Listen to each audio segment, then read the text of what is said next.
उधर से ऑन होता है। हम लोग देख रहे थे इलेक्ट्रोमैग्नेटिक स्पेक्ट्रम जो शुरू होता है गामा रे से, फिर एक्सरे, फिर ultraviolet, visible, infrared, microwave and क्या रेडियो वेव। जैसे जैसे हम आगे जाते हैं वैसे वैसे लैम्डा की वैल्यू तो बढ़ती है लेकिन फ्रीक्वेंसी घटता है और एनर्जी भी। सबसे ज़्यादा एनर्जी वाला इलेक्ट्रोमैग्नेटिक वेव कौन है? गामा रे, बहुत हाई एनर्जी होती है। सबसे कम एनर्जी वाला रेडियो वेव होता है। ठीक है। विजिबल जो कि शुरू होता है वॉयलेट से, ख़त्म होता है रेड पे आके ना, तो इसी वॉयलेट के पहले अल्ट्रावायलेट आ जाता है और उसी रेड के बाद इंफ्रारेड आ जाता है। बीच में और कौन कौन सा होता है? इंडिगो होता है, ब्लू होता है, ग्रीन, येलो, ऑरेंज और रेड आ जाता है। ऐसा हो जाता है। ठीक है। तो इसमें भी अगर देखा जाए तो जैसे जैसे हम आगे बढ़ेंगे लैम्डा बढ़ेगा। सबसे ज़्यादा लैम्डा होता है आर का, सबसे कम होता है वॉयलेट का। सबसे ज़्यादा एनर्जी किसकी होती है? वॉयलेट की। सबसे कम एनर्जी रेड की। ये सब कल हम लोग देख रहे थे। ठीक है, आगे बढ़ते हैं। ये भी देख लिए थे हम लोग, बोलो, जिसमें मैंने कहा था कि अगर आप सीबीएसई से हैं तो आपको ये याद करना पड़ेगा। वो किसी के बारे में पूछ देगा कि फलाना का फ्रीक्वेंसी रेंज कितना है, चिल्लाने का वेवलेंथ का रेंज कितना है, एनर्जी लेकिन कभी नहीं पूछेगा। तो ये दोनों, तो अभी तो आप कितना भी रटिएगा एग्जाम तक तो भुलाइए जाइएगा। तो एग्जाम से पहले इसको अगर इस चैप्टर में कुछ याद करके जाना है तो ये रट के जाइएगा। ठीक है, चलिए ये सब हम लोग देख रहे थे। वेवलेंथ एक वेव की लंबाई को कहा जाता है जिसमें दो क्रेस्ट के बीच का भी आप सेपरेशन ले सकते हैं। बोलिए, दो क्रेस्ट के बीच का भी और दो ट्रफ्स के बीच का भी, यही वेवलेंथ होता है। फ्रीक्वेंसी हमने देखा था कि एक सेकंड में जितना नंबर ऑफ वेव किसी पॉइंट से पास कर जाए या एक सेकंड में हम जितना नंबर ऑफ वेव क्रिएट कर दें वो उस वेव की फ्रीक्वेंसी होगी। और एनर्जी वगैरह देखा था कि इसमें जो एनर्जी होता है वो हम इलेक्ट्रॉन वोल्ट के टर्म में देखते हैं। आप ध्यान से देखिए तो ये जितना सारा एनर्जी आपको यहाँ दिख रहा होगा ये सब किस फॉर्म में है? Electron volt, electron volt, electron volt. ठीक है। और एक इलेक्ट्रॉन वोल्ट 1.6 इंटू 10⁻⁻19 जूल के बराबर होता है। यहाँ तक कल हमने देखा था। अब आगे relation between frequency and wavelength, ये भी मैंने आपको पहले ही बता रखा है कि if there is a wave moving with velocity v with lambda, wavelength lambda and frequency nu, then the relation between these three quantities is v is equals to nu into lambda। ये relation होता है। Simple सा relation है। Frequency wavelength को multiply कर दो तो तुमको मिल जाएगा उस वेव की स्पीड। सही है, ठीक है, गुड। बिहार बोर्ड 2023। वो लड़का, किस बोर्ड से हो तुम? तुम जो हमको पिड़ुकिया दिया था, हैं? तो तुमको क्यों नहीं लगता है कि तुम मेरे लिए मायने रखते हो? हैं? तुम पर ध्यान देना मेरी मजबूरी है। तो मैं पूछ रहा हूं तुमसे कि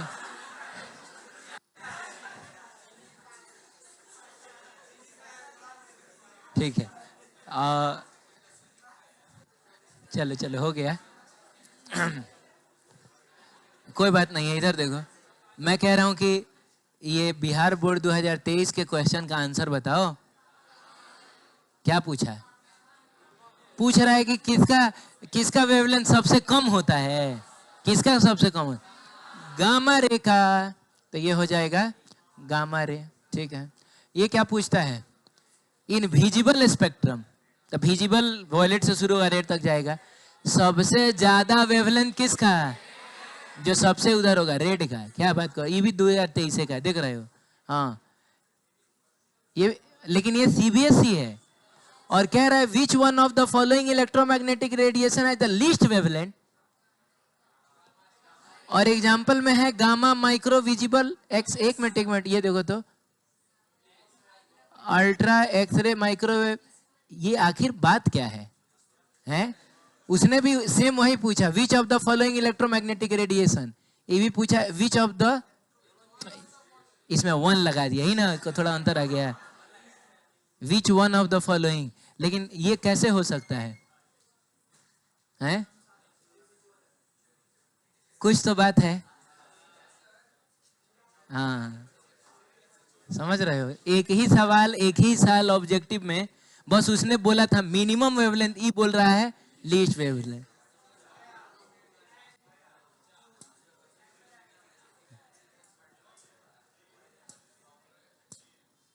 हाँ ये चाहिए, ठीक है बाबू। तो कौन होगा? गामा रे नहीं होगा। तब देखो, which of the following is not electromagnetic wave? कौन इलेक्ट्रोमैग्नेटिक वेव? सरासर नहीं है। साउंड वेव बिल्कुल नहीं है, बाकी सब तो है, लाइट वेव, एक्सरे, इंफ्रारेड, ये सब तो है। तो साउंड वेव होगा। कह रहा है एक्सरे क्या है? ये भी बिहार बोर्ड 2000, देख रहे हो? एक ही स्लाइड से 3 क्वेश्चन याद है? पिछले साल मैंने ये सब बताया भी था, तुमको पता नहीं याद होगा कि यही वो 3 क्वेश्चन इसी साल बताए थे। कब? अरे तुम कहाँ से था? 11th में मैंने बताया था। 11th क्लास में मैंने बताया था कि कहाँ कहाँ से क्वेश्चन पूछता है कैसा कैसा है। हाँ, छोड़ दो, हटाओ। ये बताओ क्या होगा इसका? एक्सरे क्या है? क्या ये एक्सरे किसी मूविंग इलेक्ट्रॉन को बोला जाता है? उसको बीटा रे बोला जाता है। खैर छोड़ो। मूविंग पॉजिटिव आयन को बोला जाता है, उसको अल्फा रे बोला जाता है, पढ़ेंगे आगे चल के। किसी मूविंग नेगेटिव आयन को बोलते हैं ना, नहीं, सब बेकार बात है। बात असली कौन है? इलेक्ट्रोमैग्नेटिक वेव है। चलो ठीक है। रेडियो, अब हम क्या है ना कि बारी बारी से सब वेव के बारे में थोड़ा थोड़ा पढ़ेंगे। तो हम लोग उधर से चलते हैं, ठीक है? इधर से आते हैं। सबसे पहले कौन है? रेडियो वेव, फिर आएगा माइक्रोवेव, फिर आएगा इंफ्रारेड, फिर आएगा विजिबल, फिर अल्ट्रावायलेट, फिर एक्सरे, सबसे लास्ट में रेडियो वेव। रेडियो वेव का प्रोडक्शन होता है, एक एलसी सर्किट होता है। पहले तो बता दूं कि रेडियो वेव कहाँ यूज होता है? कम्युनिकेशन सिस्टम में। चाहे टेलीविजन या फिर रेडियो की जो ब्रॉडकास्टिंग होती है, उसमें जो वेव्स इस्तेमाल होते हैं, जैसे रेडियो में एंटीना होता है, हम लोग का टीवी में भी तो एंटीना आता, पहले वो वाला एंटीना आता था, अभी छतरी वाला एंटीना आता है, लेकिन होता तो है ना। तो वहाँ जो वेव्स आती जाती हैं, वो सब वेव्स कौन सी वेव्स होती हैं? Radio wave. और इनका प्रोडक्शन कहाँ होता है? तो जिसमें से भी वेव निकल रहा है, जैसे आपके मोबाइल से अगर ये वेव निकल रहा है, तो आपके मोबाइल में एक एलसी सर्किट होगा। L stands for inductance and C stands for capacitance. इसको चार्ज करके छोड़ दीजिए तो चार्ज कभी इधर से इधर जाएगा, फिर इधर से इधर जाएगा, फिर इधर जाएगा, फिर इधर जाएगा, यानी चार्ज लगातार ऑसिलेट करता रहेगा। फिर आप एक एंटीना निकाल दीजिए तो जिस फ्रीक्वेंसी से चार्ज ऑसिलेट करेगा, उसी फ्रीक्वेंसी का वेव इसमें से निकलेगा, और ये रेडियो वेव होता है। बोलो बाबू। तो पढ़िए, these waves are produced by oscillated motion of electron in conducting wires of LC circuit. LC circuit के वायर्स में चार्ज के ऑसिलेशन से ये पैदा होता है। In these circuits electrons accelerate and decelerate rapidly. तब पहले मान लो कोई इलेक्ट्रॉन यहाँ है तो रेस्ट में है, तो जब इधर आएगा तो एक्सेलरेट होगा, फिर उसको रुकना भी तो है वहाँ के, तो फिर डिसेलरेट होगा। और ऑसिलेशन में तो यही होता है ना, स्पीड बढ़ती है फिर घटती है, फिर बढ़ती है फिर घटती है, ऐसा ही ना होता है। तब तो ये चीज़ है। कहाँ इसका यूज होता है? तो रेडियो, टेलीविजन या फिर कम्युनिकेशन से, माने कम्युनिकेशन सिस्टम का मतलब हुआ टेलीफोन वगैरह पर अगर आप बात कर रहे हैं तो यही सब वेव यूज होता है। इसमें सरकार ने हर चीज़ के लिए फ्रीक्वेंसी का रेंज डिफाइन किया है कि जो एएम ब्रॉडकास्टिंग वाले लोग होंगे, एएम समझते हो? पहले तुम लोगों के ज़माने में पता नहीं अब ये सब है कि नहीं, पहले के ज़माने में रेडियो में पीछे को खटखटाने वाला होता था, इधर खटखटा देते तो एएम हो जाता था, उस पर मैच वैच चलता था। इधर खटखटा देते तो एफएम हो जाता था। तो एफएम लोकल होता है। एफएम क्या होता है? लोकल होता है। तो गाना वाना बजता था। हमारे यहाँ तो उतना एफएम फेमस नहीं है, लेकिन आप बाहर के सिटीज़ में जाइएगा तो बहुत फेमस है एफएम। रेडियो मिर्ची है, रेडियो सिटी है, बिग एफएम है, बहुत सारा एफएम है, ठीक है। विविध भारती भी तो एफएम ही है। विविध भारती 100.1 100.1 होता है। हाँ, 100.1 मेगाहर्ट्ज आता है उसका फ्रीक्वेंसी रेंज। तो सरकार ने बाबू एएम को, माने एएम ये एक्चुअली रेडियो से रिलेटेड चीज हो गया। फुल फॉर्म इसका एम्पलीट्यूड मॉड्यूलेशन होता है। एएम ब्रॉडकास्टिंग के लिए जो फ्रीक्वेंसी का रेंज डिसाइड किया है वो है 530 से लेके 1730 किलो हर्ट्ज तक, या शायद 1740 है, मतलब एक बार मिला लेना थोड़ा। 530 से लेके 1730 किलो हर्ट्ज तक ये लोग अपनी ब्रॉडकास्टिंग करते हैं। एफएम वाले लोग इस रेंज में आ जाते हैं। आप किसी भी एफएम का रेंज सुनिएगा, रेडियो मिर्ची 98.3 मेगाहर्ट्ज, बताइए इसके बीच में आया कि नहीं? बोलो ना। विविध भारती 100.1 मेगाहर्ट्ज, इस रेंज में आया कि नहीं? आपको भी अगर अपना कोई एफएम स्टेशन चालू करना है तो सरकार से आपको एक बैंड विड्थ लेना पड़ेगा, मतलब अपने लिए एक स्पेसिफिक फ्रीक्वेंसी लेनी पड़ेगी, तो सरकार इसी रेंज में आपको कोई एक फ्रीक्वेंसी देगा। ठीक है। टेलीविजन 54 मेगाहर्ट्ज से लेके 980 मेगाहर्ट्ज के बीच में, जो भी है 890 रहने ना दो, कौन याद हो जाएगा तुमको? याद हो जाएगा क्या? तो हाथी हर्ट्ज बोले उसे क्या फर्क पड़ता है? तो 54 मेगाहर्ट्ज से लेके 890 मेगाहर्ट्ज तक में टेलीविजन की ब्रॉडकास्टिंग की जाती है। इसमें भी जैसे ये हो गया वेरी हाई फ्रीक्वेंसी पर चलने वाले चैनल हैं, और ये हो गया अल्ट्रा हाई फ्रीक्वेंसी। तो जैसे चैनल में भी देखोगे ना, एगो स्टार प्लस नॉर्मल आता है, एगो स्टार प्लस एचडी में आता है। तो नॉर्मल वाला इस रेंज में आएगा, एचडी वाला इस रेंज में आएगा, ऐसा भी होता है। इसी में से ये ऑडियो के लिए होगा, ये वीडियो के लिए होगा, ये सब होता है। तो एनसीईआरटी में पहले ये लिस्ट पूरा हुआ करता था जब चैप्टर नंबर 15 था। चैप्टर नंबर 15 कम्युनिकेशन सिस्टम था, तो ये लिस्ट पूरा था और आपको सब याद करना पड़ता था। लेकिन अभी चैप्टर नंबर 15 गायब कर दिया। हालांकि जब तुम इलेक्ट्रोमैग्नेटिक वेव एनसीईआरटी में पढ़ोगे ना, तो कुछ कुछ का जिक्र कर दिया है, इसका जिक्र कर दिया है और इसका जिक्र नहीं किया है, लेकिन ये याद रखना ये प्रैक्टिकल यूज होता है इसका। बोलो ना।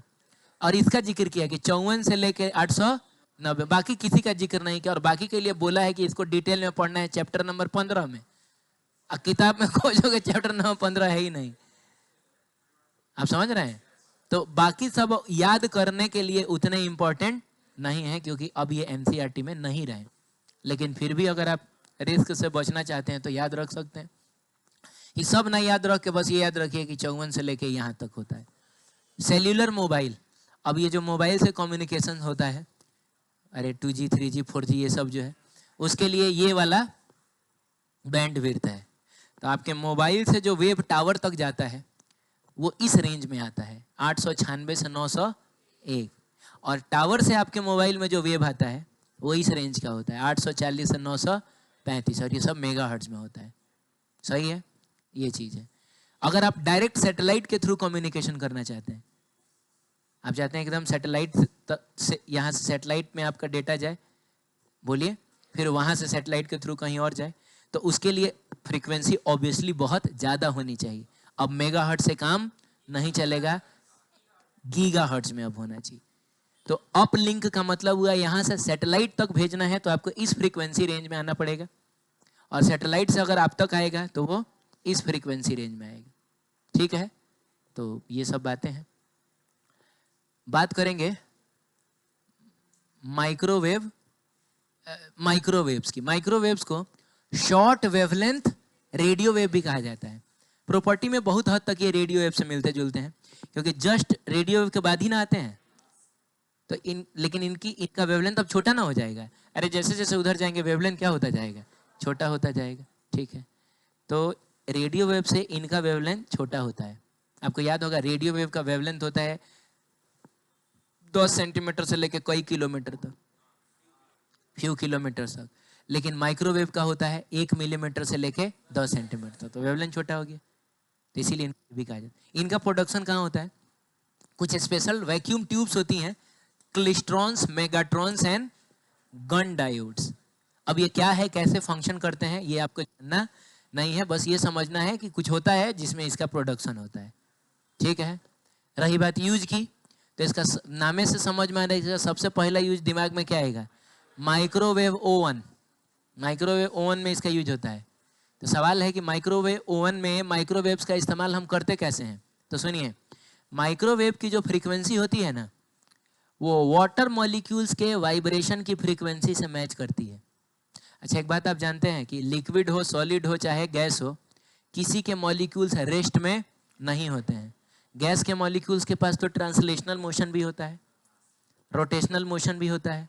जैसे मान लीजिए कि ये CO2 है, CO2 लीनियर ही ना होता है।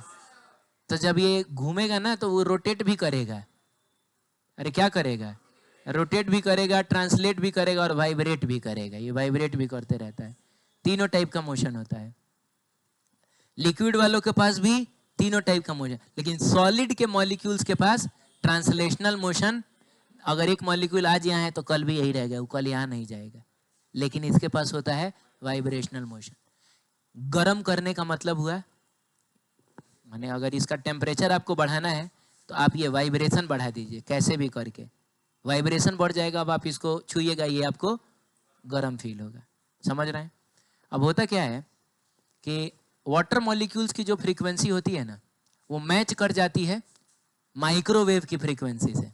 और जब दो फ्रीक्वेंसीज मैच होती हैं तो रेजोनेंस हो जाता है। अभी रेजोनेंस या इंटरफेरेंस छोड़ो, बस इतना समझो कि अगर एक वेव है कोई और इसको इसी फ्रीक्वेंसी का कोई दूसरा वेव मिल गया ना, तो दोनों मिल के एक नया वेव बनाएंगे और उसका एम्पलीट्यूड ज्यादा होगा। जैसे एक ये वेव है, एक दूसरा वेव है, और दोनों का फ्रीक्वेंसी क्या है, तो जो रिजल्टेंट वेव बनेगा ना वो होगा इसी फ्रीक्वेंसी का, लेकिन उसका एम्पलीट्यूड बढ़ जाएगा। मैंने कहने का मतलब है, ये अकेला होता तो इतने पे वाइब्रेट करता, ये ललका अकेला होता तो भी इतने पे वाइब्रेट, लेकिन दोनों मिल जाएगा तो अब वाइब्रेशन अब इतने पर होगा। आप समझे क्या? तो हम बहुत डिटेल में तो नहीं जाएंगे, क्योंकि इसको बहुत डिटेल में पढ़ना है हमको वेव ऑप्टिक्स में। वेव्स के मिलने से क्या होता है वो कहाँ पढ़ना है। अभी बस इतना समझिए ना आप कि वाटर मॉलिक्यूल्स अगर ऐसे ऐसे वाइब्रेट कर रही हैं ना, तो जब इनसे होके माइक्रोवेव गुजरेगा तो इसकी फ्रीक्वेंसी और वाटर मॉलिक्यूल की फ्रीक्वेंसी मिल गई। अब वाटर मॉलिक्यूल्स का वाइब्रेशन और बढ़ जाएगा। वाइब्रेशन बढ़ गया, अब आप उसको छुइएगा तो वो अब आपको गरम गरम फील होगा।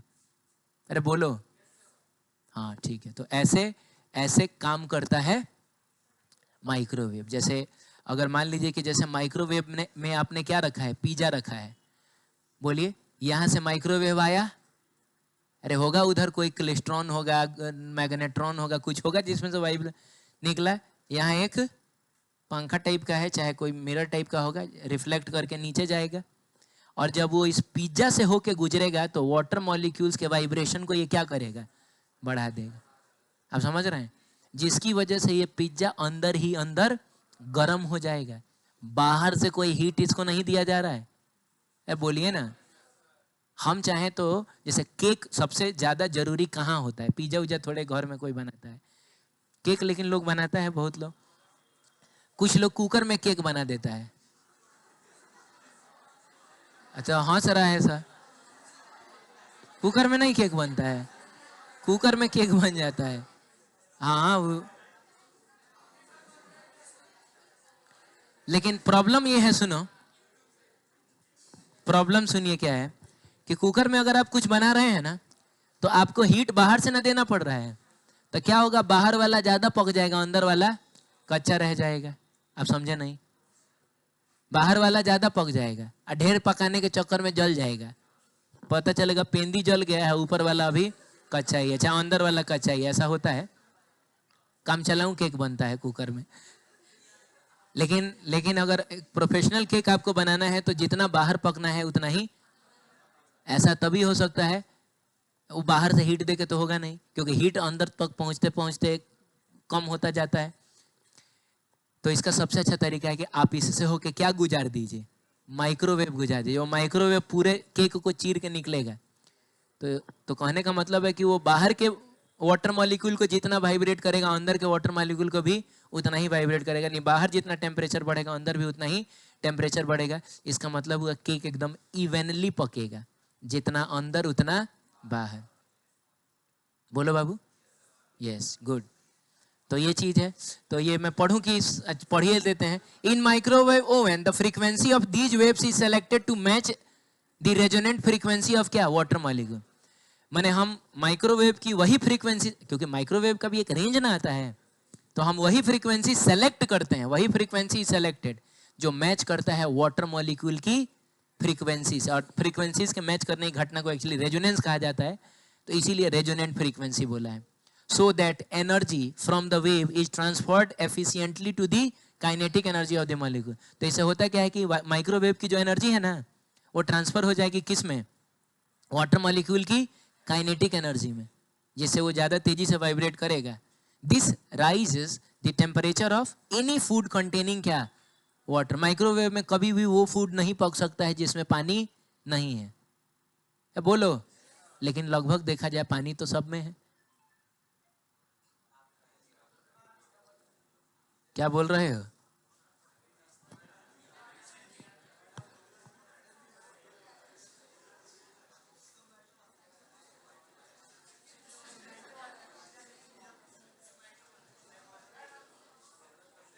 आसान है, इस जमाने में भी लोग मिस कॉल दे रहा है।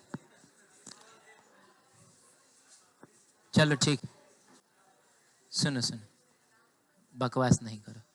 तो ये बात है, containing water in same manner everywhere, मतलब ये टेम्परेचर को बढ़ाएगा। सेम मैनर एवरीवेयर का क्या मतलब हुआ, जितना अंदर का उतना ही बाहर का। इसका इस्तेमाल रडार सिस्टम में भी होता है। कहाँ होता है? रडार सिस्टम में माइक्रोवेव का इस्तेमाल होता है। तो ये सवाल सीबीएसई ने बहुत बार पूछा है कि why microwaves are suitable for radar system. जवाब सुनिएगा ध्यान से। माइक्रोवेव की फ्रीक्वेंसी, माइक्रोवेव का वेवलेंथ रेडियो वेव के कंपैरिजन में कम होता है, जिसकी वजह से इसका डिफ्रैक्शन कम होता है। आखिर ये डिफ्रैक्शन क्या है, आपको पता है क्या? वो सब फालतू बात मत, रिफ्रैक्शन है, डिफ्रैक्शन नहीं। जब भी कोई वेव किसी ऑब्स्टेकल के एज से टकराता है तो वो थोड़ा मुड़ जाता है। इसको भी पढ़ना है डिटेल में। कहाँ? वेव ऑप्टिक्स में। बोलो ना, मुड़ जाता है। तो हम नहीं कह सकते हैं कि इस वेव का पाथ जो है वो, अरे क्या है, स्ट्रेट नहीं बोल सकते। यहाँ मुड़ न गया, कहाँ मीडियम थोड़े चेंज हुआ है, लेकिन फिर भी मुड़ गया है। इस प्रोसेस को डिफ्रैक्शन बोलते हैं। और जिसका लैम्डा जितना ज्यादा होता है उसमें डिफ्रैक्शन उतना ही ज्यादा होता है। अब समझे नहीं? सबसे ज्यादा लैम्डा किसका होता है? तो उसमें बहुत भयंकर डिफ्रैक्शन होता है। डिफ्रैक्शन का मतलब हुआ वो टकराएगा नहीं इससे, तो मुड़ जाएगा, इधर चला जाएगा। यही वजह है कि बंद कमरे में भी मोबाइल का नेटवर्क आता है।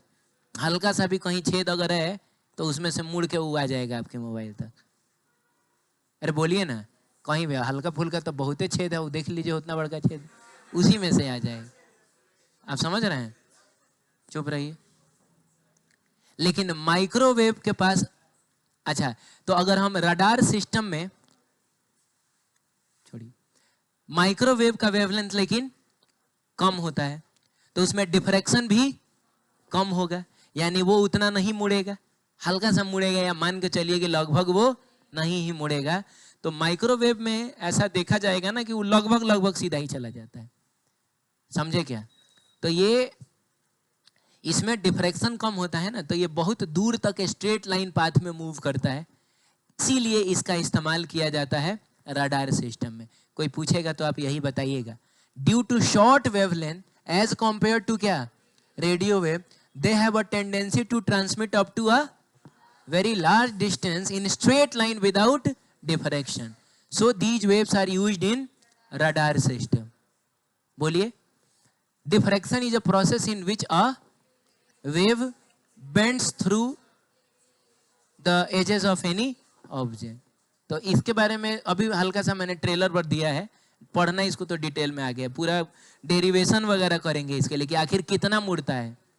खैर, तो माइक्रो वेव का एक यूज रडार में होता है। अब रडार कैसे काम करता है, तो जैसे एक डिवाइस है जिसमें से माइक्रोवेव निकल रही, लाल का जो तुमको दिखाई दे रही क्या है, माइक्रो, तो निकल के तो अंतरिक्ष में चला जाएगा। लेकिन अगर रास्ते में उसको कुछ मिल गया तो वहां से टकरा के फिर वो वापस आ जाएगा। अब यही आपको समझ में आया कि क्यों हमने रेडियो वेव यूज नहीं किया।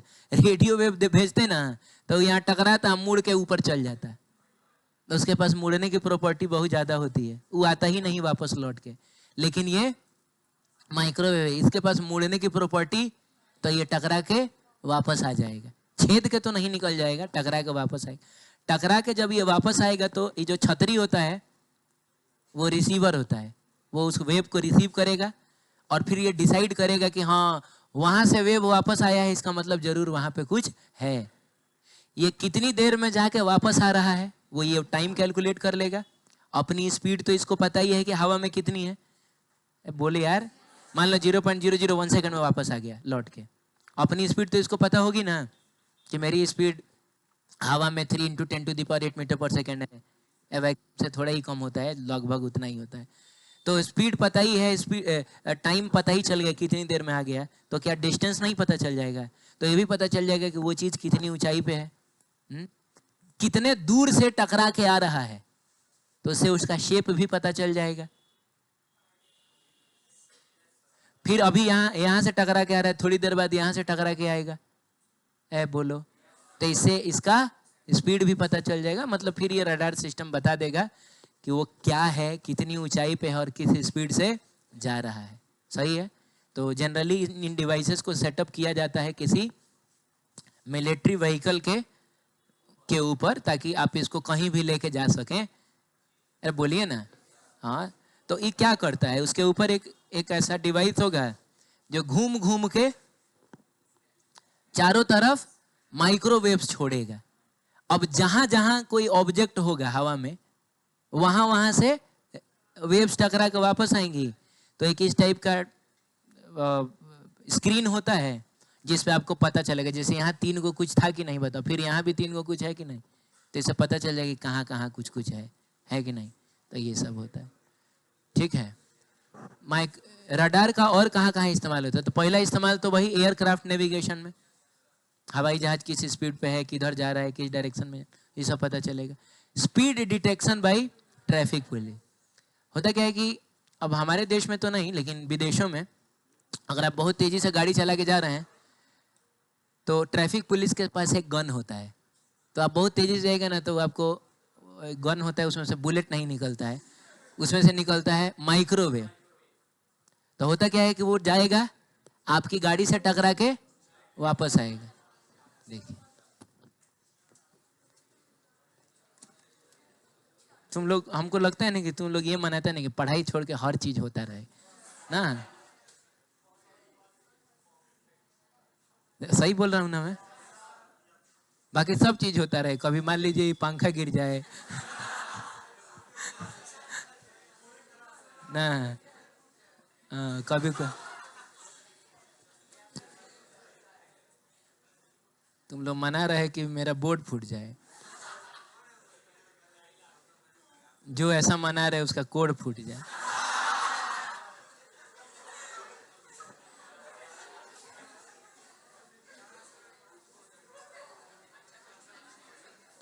सुनिए, वो करता क्या है, आप बहुत तेजी से जाइएगा ना, तो वो एक गन चलाएगा, उसमें से निकलेगा माइक्रोवेव, तो वो जाएगा आपकी गाड़ी से टकरा के वापस आएगा। तो कितनी देर में टकरा के वापस आया, अरे बोलो ना। तो इससे वो निकाल लेगा कि अभी आपका डिस्टेंस क्या है। फिर 1 सेकंड के बाद भी तो वो जाकर टकरा के वापस आएगा, फिर निकाल लेगा कि 1 सेकंड के बाद आपका डिस्टेंस क्या है। आप समझे नहीं? तो फिर अब टाइम हो गया 1 सेकंड, और उस डिस्टेंस में से ही डिस्टेंस को घटा के डिस्टेंस निकाल लेगा। और ये सारा सॉफ्टवेयर इसी में रहता है, ये बैठ कर नहीं निकालता है वो कैलकुलेट, और मिला भी चलेगा, छोड़िए वो कैसे निकलता है वो छोड़ दीजिए, बस इतना समझिए कि ऐसे करके वो पता कर लेगा कि आप किस स्पीड से अभी जा रहे हैं। फिर आपको आपका नंबर प्लेट जो होगा उस पर ऑनलाइन चालान आपके घर पहुंच जाएगा, वो आप भर दीजिए। ठीक है। अभी सुन रहे हैं कि बहुत चालान कट रहा है इधर। कैमरा से फोटो खींच रहा है, किसका? गाड़ी वाले का? किसी का इसमें से कटा है क्या? सुभाष, तुम्हारा कितने का?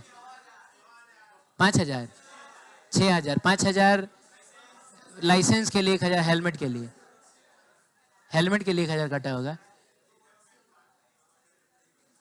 1,000 हेलमेट के लिए, अब 5,000। तुम अंडर एज है इसीलिए। तो उसको कैसे पता चला तुम अंडर एज है? कैसे?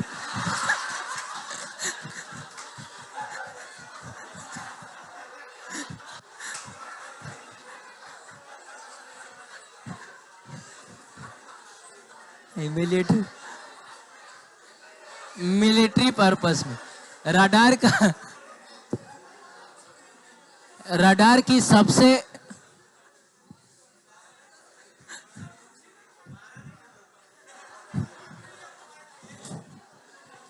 चुप, चलो ठीक है, आगे बढ़ो। भाई बताओ, कह रहा है कि क्यों microwaves considered suitable for radar system, क्योंकि इनका वेवलेंथ कम होता है, इनमें डिफ्रैक्शन काफी कम होगा, तो ये स्ट्रेट लाइन में जा सकती हैं। ऐसा तो बता देंगे, सब हो जाएगा। ये कह रहा है इलेक्ट्रोमैग्नेटिक वेव का कौन सा पार्ट जो है रडार सिस्टम में यूज होता है? Microwave. Which part of the electromagnetic spectrum is used in radar? Microwave. और इसका फ्रीक्वेंसी रैंप देख ले, पूछ दिया, अभी लिखना पड़ेगा तो याद कर लेंगे हम लोग। इंफ्रारेड, तो इंफ्रारेड का प्रोडक्शन होता है हॉट बॉडीज में, मतलब वो बॉडीज जो थोड़ी हॉट हैं, तो जाहिर सी बात है उनमें जो एटम्स और मॉलिक्यूल्स का वाइब्रेशन होगा ना, उस वजह से निकलता है उसमें से इंफ्रारेड। सही है। और देखिए जो चीज जितना ज्यादा हॉट होगा उसमें से उतना ज्यादा इंफ्रारेड निकलेगा। अरे बोलिए ना, जैसे आप बताइए कि इस कमरे की सबसे हॉट चीजें क्या है? हम लोग हैं, हम लोग, हमारा टेम्परेचर, अरे मतलब हम सब लोग हैं भाई। हमारा टेम्परेचर होता है,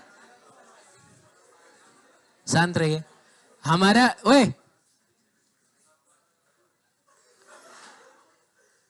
हमारा टेम्परेचर होता है 37 डिग्री सेल्सियस। बाकी रूम टेम्परेचर कितना माना जाता है? लगभग 25 डिग्री सेल्सियस। आप ना कमरे की कोई भी चीज छू के, आपको अपना डेस्क छू के देखिए, आपको ठंडा लगेगा। आप अपना बैग छू के देखिए, वो आपको थोड़ा ठंडा फील होगा। अरे है कि नहीं? तो अभी इस कमरे में से सबसे ज्यादा इंफ्रारेड किससे निकल रहा होगा? हमारी बॉडी में से निकल रहा होगा। सही है। तो these waves are produced by vibration of, देख लो रे, these waves are produced by vibration of atoms and molecules in क्या? Hot body. इनको ना हीट वेव भी कहा जाता है। क्यों कहा जाता है? क्योंकि जो वाटर मॉलिक्यूल्स होती है ना, वो इंफ्रारेड को भी एब्जॉर्ब कर लेती हैं, जिसकी वजह से, अब जाहिर सी बात है एब्जॉर्ब कर रही हैं तो इलेक्ट्रोमैग्नेटिक वेव के पास एनर्जी ना होता है, तो एनर्जी को कोई भी चीज एब्जॉर्ब करेगा तो थोड़ा गर्म तो होगा ही। एक्चुअली एब्जॉर्ब करने के बाद इनका वाइब्रेशन बढ़ जाएगा। वाटर मॉलिक्यूल्स, वही माइक्रोवेव वाला घटना है ये, बोलो ना। तो इनका वाइब्रेशन पहले से थोड़ा बढ़ जाएगा, वो बोला भी होगा। Because water molecules present in most material readily absorb infrared waves. After that their thermal motion increases, वही thermal motion increase कर जाता है, that is they heat up, जिसकी वजह से ये गर्म हो जाएंगे एंड अपने आसपास के सराउंडिंग को भी गर्म कर देंगे। बोलिए, कहने का मतलब है कि अगर वो खुद हीट हो रही हैं तो हीट रिलीज भी तो होता है, जिससे आसपास का सराउंडिंग भी गर्म होता है। अरे बोलिए यार, तुमको क्या लगता है अभी एसी बंद हो जाए तो धीरे धीरे गर्मी बढ़ने लगेगी कि नहीं? वो गर्मी कौन बढ़ा रहा है? हम लोग बढ़ा रहे हैं। पता है क्यों? क्योंकि बाहर का टेम्परेचर है 25 डिग्री सेल्सियस, हमारा टेम्परेचर है 27 डिग्री सेल्सियस। तो हीट की प्रॉपर्टी होती है कि वो हाई टेम्परेचर से लो टेम्परेचर में, तो इसीलिए गर्मी बढ़ने लगता है। हाँ ठीक है, तो इसीलिए इन वेव्स को बोला जाता है हीट वेव। ये भी सीबीएसई पूछता है, एनसीईआरटी में दिया हुआ है, इसीलिए पूछता है कि क्यों इंफ्रारेड को हीट वेव बोला जाता है। है सब ताम झाम हम लोग बतिया देंगे, ठीक है। कहता है कि कुछ और भी मॉलिक्यूल्स हैं, जैसे CO2 हो गया, NH3 हो गया, ये सब भी इंफ्रारेड को एब्जॉर्ब कर सकते हैं, ठीक है। यूज की बात करें बच्चों, तो इसका पहला यूज है कि इसका इस्तेमाल होता है इंफ्रारेड लैंप में, इन फिजियोथेरेपी। अब जैसे मान लीजिए कहीं चोट वोट लग गया, तो हमारे घर में क्या होता है, तावा पर गर्म करके कपड़े से सेका जाता है। अरे बोलो ना। तो हम लोग मिडिल क्लास के लोग ये करते हैं। कुछ थोड़ा अमीर लोग होंगे तो क्या करते हैं, वो बैग मंगवाते हैं, उसमें पानी भरते हैं, उसे सेकते हैं। लेकिन जो और अमीर लोग हैं वो इंफ्रारेड लैंप मंगवाते हैं, तो उससे वो लोग सेकवाते हैं। इंफ्रारेड का इस्तेमाल होता है रिमोट की LEDs में, वो कल दिखा रहा था ना, उसमें से इंफ्रारेड निकलता है। ये रिमोट के एलईडी में से निकलता है। इंफ्रारेड को ना एक स्पेशल टाइप के ग्लासेस होती हैं जो इंफ्रारेड को सेंस कर पाती हैं। और मतलब जैसे ये कोई मिलिट्री वाला आदमी है, अब इसको रात में अटैक करना है। उरी का अटैक नहीं हुआ था रात में, तो तुमको क्या लग रहा है कि जो हमारे सोल्जर थे टॉर्च बार बार के खोज रहे हैं यहाँ है इसको मार दो। उनको तो रात के अंधेरे में ना दुश्मन को खोज के उड़ा देना है। लाइट जल गया तब तो वो सतर्क हो जाएगा ना। तो वो लोग एक ऐसा डिवाइस पहनते हैं जो इंफ्रारेड को सेंस कर सकता है। इवन ये वाला जो कैमरा है वो इंफ्रारेड को सेंस कर सकता है। अभी मैं इस कमरे का सारा बल्ब बुझा दूं ना, तब भी उधर ऑफिस में जो स्क्रीन है उसमें तुम जाके देखना एक एक आदमी दिखेगा। आप समझ रहे हैं? क्योंकि ये क्या सेंस करेगा? आपकी बॉडी में से निकल रहा इंफ्रारेड। अब सुनिएगा ध्यान से, जब ये सामने देखेगा ना, तो अगर कोई आदमी है जो बंदूक लिए हुए है तो ऐसे तो नहीं दिखेगा क्योंकि उसमें से विजिबल लाइट नहीं निकल रहा है, लेकिन इंफ्रारेड तो निकल रहा है क्योंकि कुछ ना कुछ उसकी बॉडी का तो टेम्परेचर है। और इतना भी है कि उसकी बॉडी का टेम्परेचर उसके बंदूक के टेम्परेचर से तो, अरे हाथ में बंदूक लेना नहीं दिख रहा है। चाहे आसपास में पेड़ पौधे जो हैं वो भी ठंडे होते हैं, आप छू के देखिएगा ठंडा फील होगा। तो सबसे ज्यादा इंफ्रारेड यहाँ कहाँ किससे निकल रहा होगा? आदमी के बॉडी से निकल रहा होगा। तो वो उसको सबसे ज्यादा सेंस करता है, वो जलता हुआ दिखाई देगा, समझ जाएगा वहां आदमी है, ठोक देगा उसको। अरे बोलो ना। हाँ, तो ये चीज होता है। क्या बाबू? सेम? अरे तो सेम टीम का होगा तो इधर से ना दिखेगा उसका आगे तो तुम लोग रहने दो, ठीक है? कोशिश करना कि मिलिट्री में मत जाना कभी। अरे सेम टीम का होगा तो सेम टीम सेम ऑर्डर में ना होगा, सब लोग इधर से होगा। अब वो अगर सामने से है तो सेम टीम में है, तो सामने से है तो वैसा तभी हो सकता है जब वो दुश्मन से डर के भाग रहा हो। ऐसे आदमी को मर जाना ही ठीक। ठीक। हाँ, अब सुनो एक मिनट। इंफ्रारेड का एक और बहुत भयंकर इस्तेमाल होता है जिसकी वजह से धरती पे जीवन पॉसिबल है, और उसका नाम है ग्रीन हाउस इफेक्ट। होता क्या है? होता क्या है कि जैसे सूरज से जो हीट या सूरज से जो इलेक्ट्रोमैग्नेटिक वेव का स्पेक्ट्रम आता है, तो सूरज से तो सब आता है, गामा रे से लेकर रेडियो वेव तक। लेकिन गामा रे, एक्सरे वगैरह उतना धरती तक नहीं पहुंच पाता है। ये इनका इंटेंसिटी थोड़ा कम होता है, मैंने कम अमाउंट में वो आते हैं। और अल्ट्रावायलेट तक को रोक दिया जाता है किसके द्वारा? ओजोन लेयर के द्वारा। लेकिन विजिबल, इंफ्रारेड और उसके बाद वाले जो रेज है वो अंदर एंटर करेंगे। तो जैसे मान लीजिए कि धरती का सरफेस है, ये एटमॉस्फेयर है, तो एंटर करने में तो बाबू विजिबल भी एंटर करेगा और प्लस इंफ्रारेड भी एंटर करेगा। लेकिन एटमॉस्फेयर में मौजूद वेपर के जो पार्टिकल्स हैं, वाटर वेपर के पार्टिकल्स हैं, CO2 हो गया, NH3 हो गया, CH4 हो गया, इन सब को बोला जाता है ग्रीन हाउस गैसेस। ये क्या करती हैं कि इंफ्रारेड को एब्जॉर्ब कर लेती हैं, यानी बाहर जाने में बस क्या जाएगा? विजिबल ही बाहर जाएगा। इसीलिए अंतरिक्ष धरती दिखता है, क्योंकि उसमें से विजिबल लाइट आ रहा है। इंफ्रारेड को ये लोग ट्रैप कर लेते हैं, और इंफ्रारेड को ट्रैप कर लिया और उसको हीट वेव भी बोला जाता है। बोलो। तो इस वजह से हमारा एटमॉस्फेयर गर्म होता है ना। अब जैसे मान लीजिए कि ग्लोबल वार्मिंग हो रहा है, तो ग्लोबल वार्मिंग का मतलब हुआ कि टेम्परेचर बढ़ रहा है, ग्लेशियर्स के पिघलने का खतरा है। क्यों ऐसा हो रहा है? क्योंकि हमारे एटमॉस्फेयर में CO2, CH4 ये सब लगातार बढ़ रहा है। और भी बहुत सारी गैसेस होती हैं, ये तो ETC नहीं लिखा हुआ है, तो वो बढ़ रही हैं। तो पहले के रेस्पेक्ट में अब चूंकि ये गैसेस ज्यादा बढ़ रही हैं, इसीलिए ये इंफ्रारेड को भी ज्यादा एब्जॉर्ब कर रहे हैं, जिसकी वजह से गर्मी बढ़ रही है कि नहीं?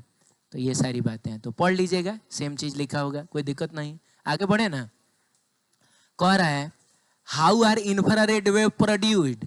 तो क्या बोलेंगे? इंफ्रारेड प्रोड्यूस्ड होता है हॉट बॉडीज में एटम्स और मॉलिक्यूल्स के वाइब्रेशन से। हो गया।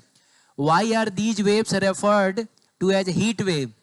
क्योंकि वाटर मॉलिक्यूल्स इंफ्रारेड को एब्जॉर्ब करके हाँ अपनी इंटरनल एनर्जी को बढ़ा लेती हैं, जिसकी वजह से वो हीट अप हो जाती हैं और अपने सराउंडिंग को भी गर्म रखती हैं। इस वजह से हम इनको हीट वेव भी कहते हैं। ठीक है। Give any two uses of infrared. तो क्या क्या यूज इसका हम बता देंगे। इंफ्रारेड लैंप में इन फिजियोथेरेपी, और क्या नाइट विजन, हाँ नाइट विजन कैमराज जो होती हैं वो इंफ्रारेड को सेंस करती हैं, जिसकी वजह से अंधेरे में भी हम पिक्चर देख सकते हैं। और क्या रिमोट, हाँ एलईडी, रिमोट के एलईडी में इसका इस्तेमाल होता है। तो दुए को पूछा है तो दू को बता देना, क्वेश्चन हो तो दोनों। लाइट वेव, लाइट वेव वो वेव होता है जिसकी वजह से हम अपने आसपास की दुनिया देख पाते हैं। इसका वेवलेंथ होता है 400 नैनोमीटर से 700 नैनोमीटर, फ्रीक्वेंसी का रेंज ये होता है। ठीक है। और हमारी आंखें जो हैं बस इसी विजिबल लाइट वेव्स को ही सिर्फ सेंस कर पाती है, इसीलिए इसको विजिबल भी कहा जाता है। बाकी कुछ और भी जानवर हैं जो और लोगों को भी सेंस कर सकते हैं, जैसे सांप जो है वो इंफ्रारेड भी देख सकता है। समझे क्या। तो ये सांप इंफ्रारेड भी देख सकता है। तो ये एनसीईआरटी में दिया है, तो इसीलिए मैंने यहाँ दे दिया है। क्या ठिकाना 1 नंबर में दे सकता है कि सांप क्या देखता है। खैर छोड़ो, इसीलिए देखो रात के अंधेरे में तुम जाओगे ना तो तुम सांप को नहीं देख पाओगे, लेकिन सांप तुमको देख लेगा और वैसा ही देखेगा। आदमी दिख रहा था जैसा वैसा ही देखेगा, तो वो तुमको आके काट सकता है, तुमको तो दिखेगा नहीं। हाँ चलिए ठीक है, चलिए। अल्ट्रा वायलेट, इनका प्रोडक्शन होता है वेरी हॉट ऑब्जेक्ट्स। मतलब अब ये हम लोग प्रोड्यूस नहीं कर सकते, उसके लिए बहुत गर्म होना चाहिए। वेरी हॉट ऑब्जेक्ट मीन्स कि उनका टेम्परेचर मतलब समझिए हजारों लाखों डिग्री सेल्सियस होना चाहिए। लाइक क्या, या लाइक कहीं कोई वेल्डिंग वगैरह कर रहा होता है ना, वहां का टेम्परेचर कई हजार डिग्री सेल्सियस है, वहां से अल्ट्रा वायलेट निकलता है। और उसमें होता क्या है ना कि इलेक्ट्रॉन्स जो है वो हायर एनर्जी लेवल से लोअर एनर्जी लेवल में आती हैं। तो पता नहीं सब पढ़े हो कि नहीं पढ़े हो कि इलेक्ट्रॉन जब जैसे याद है KLMN सेल, ये सब याद है, केमिस्ट्री में 9वीं क्लास में पढ़ना है। तो तुमको पता है जैसे जैसे तुम ऊपर जाओगे एनर्जी बढ़ता है। तो मान लो यहाँ का एनर्जी 50 जूल है, यहाँ का एनर्जी कितना है 40 जूल है। तो कोई इलेक्ट्रॉन अगर यहाँ से यहाँ आएगा ना तो वो 10 जूल एनर्जी रिलीज करेगा। तो अगर वेरी हॉट ऑब्जेक्ट्स में ये सब हो रहा है, कोई इलेक्ट्रॉन नीचे आ रहा है, तो वो जो एनर्जी रिलीज करेगा वो किस फॉर्म में होता है, वो अल्ट्रा वायलेट के फॉर्म में होता है। तो ये सब आप इसमें पढ़ लीजिएगा। ठीक है, लिखा है most of the ultraviolet is absorbed by ozone layer of atmosphere which is at an altitude of 40 kilometre से 50 किलोमीटर। तो ये सब फैक्ट्स हैं, याद रखिएगा, एनसीईआरटी में दी गई हैं। 1 नंबर में पूछ सकता है कि बताओ ओजोन लेयर कहाँ से कहाँ है, 40 किलोमीटर से 50 किलोमीटर। अब इनका ओजोन लेयर्स के द्वारा इनका रोका जाना बहुत जरूरी है, क्योंकि अल्ट्रा वायलेट का हमारी स्किन पे बहुत हार्मफुल इफेक्ट होता है। यूवी रेज जो होती हैं वो हमारी बॉडी में एक पिगमेंट का फॉर्मेशन करती हैं, जिनको बोला जाता है मेलानिन। और मेलानिन जिसके बॉडी में जितना ज़्यादा होगा उसका कलर उतना ही डार्क होगा। तो यूरोप में रहने वाले लोग जो हैं, यूरोप ठंडी जगह ना है, तो वहाँ सनलाइट ही बहुत कम इंटेंसिटी के साथ आता है, तो उसमें अल्ट्रा वायलेट भी बहुत कम होता है। तो इसीलिए उनकी बॉडी में मेलानिन का प्रोडक्शन बहुत कम होता है, इसीलिए वो गोरे होते हैं।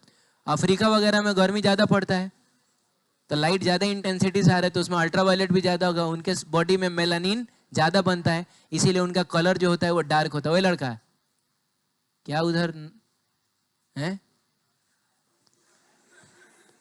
ठीक है। अब अगर अल्ट्रा वायलेट में आप ज़्यादा देर तक रह जाते हैं, ज़्यादा देर तक रहने का मतलब हुआ कि मान लीजिए आपको आदत नहीं है, माने जेनेटिकली आपको आदत नहीं है, आप गोरे आदमी हैं, जाके उधर कुछ दिन ज़्यादा रह जाते हैं ऐसी जगह जहाँ अल्ट्रा वायलेट ज़्यादा है, तो आपके बॉडी में जगह जगह जो है ये मेलानिन के पिगमेंट्स बनने लगेंगे, और ये बहुत ज़्यादा हो गया तो ये कैंसर भी हो सकता है आपको। इसीलिए अल्ट्रा वायलेट, बच के कहाँ जाओगे, कौन सी बच के जाओगे? हाँ बच के जा सकते हो, हमेशा छाता लेके जा सकते हो। अल्ट्रावायलेट जो है ना उसको एक ऑर्डिनरी ग्लास भी रोक सकता है। ग्लास के जो मॉलिक्यूल्स होते हैं वो अल्ट्रावायलेट को एब्जॉर्ब कर लेते हैं। इसीलिए जब कहीं वेल्डिंग होती है तो वेल्डर को चाहिए कि वो एक ग्लास पहन के रखे। ग्लास इसलिए नहीं होता है, सिर्फ इसलिए नहीं होता है कि इसमें चिंगारी निकल रहा है आंख में ना पड़ जाए, इसलिए नहीं होता। ग्लास इसलिए पहनना चाहिए ताकि इसमें से जो अल्ट्रावायलेट निकल रहा है वो आपके आंखों को हार्म ना पहुंचाए, तो इसलिए जरूरी होता है। अल्ट्रावायलेट हो गया, मैं छोड़ देता हूं। ड्यू टू शॉर्टर वेवलेंथ, क्योंकि अल्ट्रावायलेट का वेवलेंथ तो और ना छोटा हो गया, तो इनका ना हम बहुत नैरो बीम बना सकते हैं। नैरो बीम जिसको लेजर नहीं बोला जाता है, हाँ। और इसका इस्तेमाल फिर कहाँ किया जाता है? आई सर्जरी में, लेजर टेक्नोलॉजी के द्वारा। अरे वो सब नहीं, मोतियाबिंद का ऑपरेशन वगैरह सब होता है, तो वहाँ अल्ट्रावायलेट का यूज होता है। ये जर्म्स को भी किल करती हैं क्योंकि इनकी एनर्जी ज़्यादा ना होती है। अरे अल्ट्रावायलेट की एनर्जी ज़्यादा, आदमी को मार डालेगा, ज़्यादा मिल गया तो जर्म्स तो बहुत छोटा चीज़ हो गया। इसीलिए इनका इस्तेमाल होता है वाटर प्यूरिफायर्स में। आप एडवर्टीजमेंट में सुनते होइएगा, इसमें है RO+ UV।